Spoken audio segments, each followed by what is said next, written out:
safe to say that all humans will be intimate with death at least once in their lives. But what if that intimacy began long before you faced your own transition from life into death? What would life be like if the dead literally lived alongside you? In my husband's homeland, in the highlands of Sulawesi Island in eastern Indonesia, there is a community of people that experience death not as a singular event, but as a gradual social process. In Tana Toraja, the most important social moments in people's lives, the focal points of social and cultural interaction, are not weddings or births or even family dinners, but funerals. So these funerals are characterized by elaborate rituals that tie people in a system of reciprocal debt based on the amount of animals, pigs, chickens, and most importantly, water buffalo, that are sacrificed and distributed in the name of the deceased. So this cultural complex surrounding death, the ritual enactment of the end of life, has made death the most visible and remarkable aspect of Toraja's landscape. Lasting anywhere from a few days to a few weeks, funeral ceremonies are a raucous affair, where commemorating someone who's died is not so much a private sadness, but more of a publicly shared transition. And it's a transition that's just as much about the identity of the living as it is about remembrance of the dead. So every year, thousands of visitors come to Tana Toraja to see, as it were, this culture of death. And for many people, these grandiose ceremonies and the length of the ceremonies are somehow incommensurable with the way that we face our own mortality in the West. So even as we share death as a universal experience, it's not experienced the same way the world over. And as an anthropologist, I see these differences in experience being rooted in the cultural and social worlds through which we define the phenomena around us. So where we see an unquestionable reality, death as an irrefutable biological condition, Torajans see the expired corporeal form as part of a larger social genesis. So again, the physical cessation of life is not the same as death. In fact, a member of society is only truly dead when the extended family can agree upon and marshal the resources necessary to hold a funeral ceremony that is considered appropriate in terms of resources for the status of the deceased.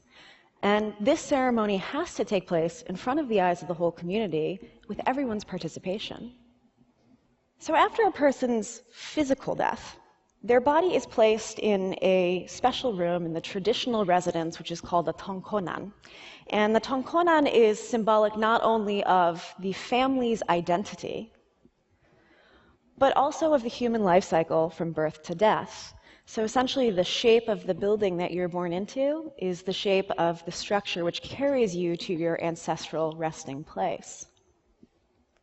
Until the funeral ceremony, which can be held years after a person's physical death, the deceased is referred to as to makala, a sick person, or to mama, a person who is asleep. And they continue to be a member of the household. They are symbolically fed and cared for, and the family at this time will begin a number of ritual injunctions which communicates to the wider community around them that one of their members is undergoing the transition from this life into the afterlife known as puya. So I know what some of you must be thinking right now. Is she really saying that these people live with the bodies of their dead relatives? And that's exactly what I'm saying.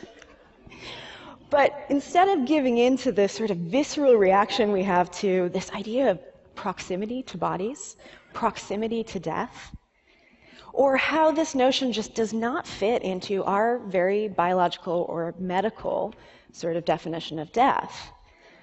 I like to think about what the Torajan way of viewing death encompasses of the human experience, but the medical definition leaves out.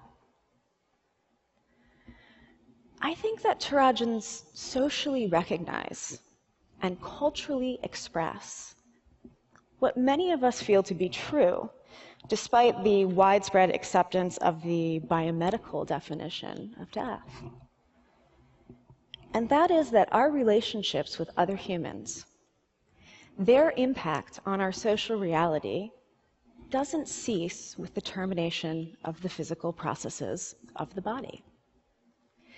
That there's a period of transition as the relationship between the living and the dead is transformed, but not ended. So Torajans express this idea of this enduring relationship by lavishing love and attention on the most visible symbol of that relationship, the human body. So my husband has fond memories of talking to and playing with and generally being around his deceased grandfather. And for him, there is nothing unnatural about this. This is a natural part of the process as the family comes to terms with a transition in their relationship to the deceased. And this is the transition from relating to the deceased as a person who's living to relating to the deceased as a person who's an ancestor. And here you can see these wooden effigies of the ancestors. So these are people who have already been buried, already had a funeral ceremony. These are called tau tau. So the funeral ceremony itself embodies this relational perspective on death. It ritualizes the impact of death on families and communities. And it's also a moment of self-awareness. It's a moment when people think about who they are, their place in society, and their role in the life cycle in accordance with Torajan cosmology. There's a saying in Toraja that all people will become grandparents. And what this means is that after death, we all become part of the ancestral line that anchors us between the past and the present and will define who our loved ones are into the future. So essentially, we all become grandparents to the generations of human children that come after us. And this metaphor of membership in the greater human family is the way that children also describe the money that they invest in these sacrificial buffaloes that are thought to carry people's soul from here to the afterlife. And children will explain that they will invest the money in this because they want to repay their parents the debt for all of the years their parents spent investing and caring for them. But the sacrifice of buffalo and the ritual display of wealth also exhibits the status of the deceased, and by extension, the deceased's family. So at funerals, relationships are reconfirmed but also transformed in a ritual drama that highlights the most salient feature about death in this place: its impact on life and the relationships of the living. So all of this focus on death doesn't mean that Torajans don't aspire to the ideal of a long life. They engage in many practices thought to confer good health and survival to an advanced age. But they don't put much stock in efforts to prolong life in the face of debilitating illness or in old age. It's said in Toraja that everybody has sort of a predetermined amount of life. It's called the sunga. And like a thread, it should be allowed to unspool to its natural end. So by having death as a part of the cultural and social fabric of life, people's everyday decisions about their health and health care are affected. The patriarch of my husband's maternal clan, Nenek Kacha, is now approaching the age of 100 as far as we can tell. And there are increasing signs that he is about to depart on his own journey for Puya, and his death will be greatly mourned. But I know that my husband's family looks forward to the moment when they can ritually display what his remarkable presence has meant to their lives. When they can ritually recount his life's narrative, weaving his story into the history of their community. His story is their story. His funeral songs will sing them a song about themselves. And it's a story that has no discernible beginning, no foreseeable end. It's a story that goes on long after his body no longer does. People ask me if I'm frightened or repulsed by participating in a culture where the physical manifestations of death greet us at every turn. But I see something profoundly transformative in experiencing death as a social process and not just a biological one. In reality, the relationship between the living and the dead has its own drama in the US healthcare system, where decisions about how long to stretch the thread of life are made based on our emotional and social ties with the people around us, not just on medicine's ability to prolong life. We, like the Torajans, base our decisions about life on the meanings and the definitions that we ascribe to death. So I'm not suggesting that anyone in this audience should run out and adopt the traditions of the Torajans. Might be a little bit difficult to put into play in the United States.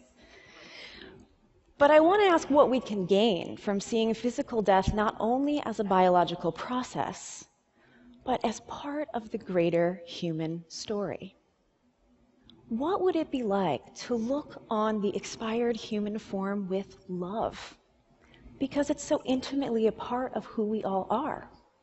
If we could expand our definition of death to encompass life, we could experience death as a part of life, and perhaps face death with something other than fear. Perhaps one of the answers to the challenges that are facing the US healthcare system, and particularly in the end-of-life care, is as simple as a shift in perspective. And the shift in perspective in this case would be to look at the social life of every death. It might help us recognize that the way we limit our conversation about death to something that's medical or biological is reflective of a larger culture that we all share of avoiding death, being afraid of talking about it. If we could entertain and value other kinds of knowledge about life, including other definitions of death, it has the potential to change the discussions that we have about the end of life. It could change the way that we die. But more importantly, it could transform the way that we live. Kore Subanga.